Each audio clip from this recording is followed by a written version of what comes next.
In this video, I will introduce Almasdar. Almasdar, verbal noun. Let's get started. Verbal noun is a noun that derived from a verb. So this noun derived from a verb. Or we can say these words are nouns that are closely related to a verb. For example, dirasat. Dirasat, studying. We can say most of the verbal nouns equivalent to English to ing. So dirasat derived from the verb daras, study. So again, verbal noun is a noun that derived from a verb, equivalent to English to ing.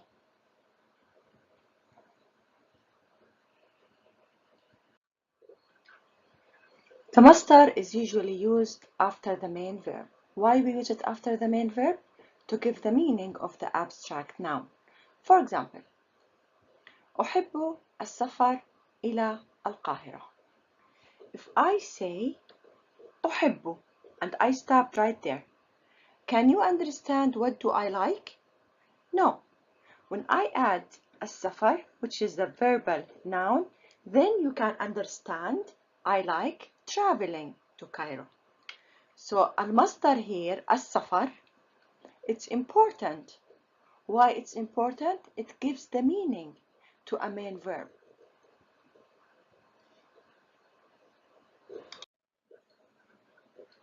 Note that المصدر will almost be definitive.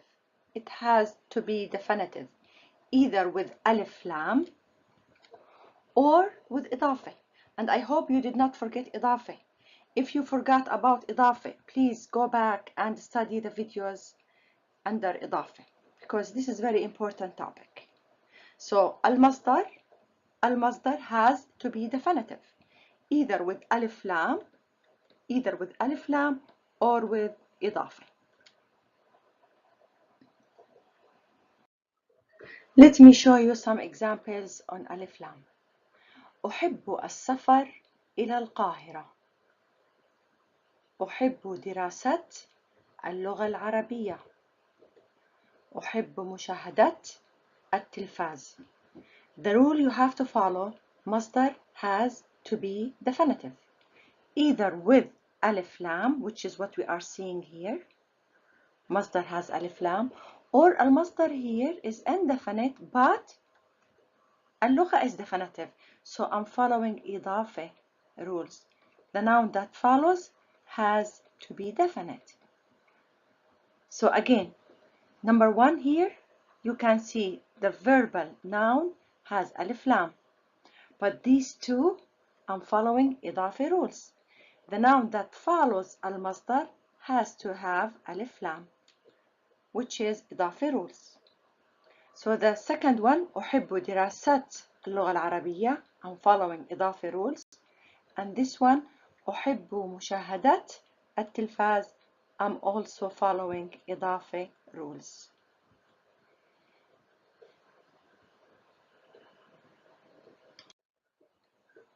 Let's do some examples for al-masdar. What I like about al-masdar and what most of my students like about al-masdar, you do not have to conjugate. Remember when we have learned past and present verb, both of them we have to conjugate. Both of them we have to learn prefixes and suffixes. Here al-masdar we have one masdar for 13 pronouns. You do not conjugate. You have to memorize them.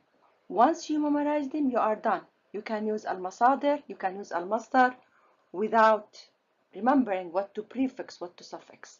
Memorize it one time and use it with 13 pronouns.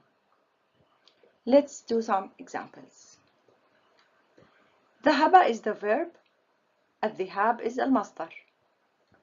حفظ الحفظ. درس الدراسة.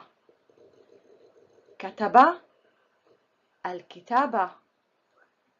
قرأ القراءة. شعر الشعور. حصل الحصول. عرف المعرفة. عمل العمل، سكن السكن، شرب الشرب، أكل الأكل، شاهد المشاهدة، سفر السفر، تخرج التخرج، تذكر التذكر.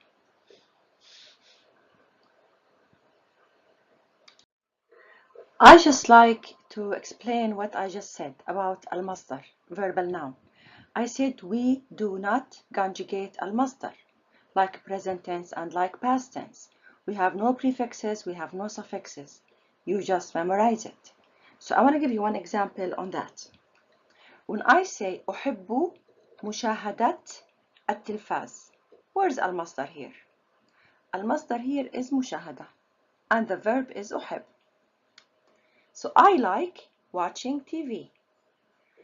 If I want to use I, so I have to conjugate the verb حب.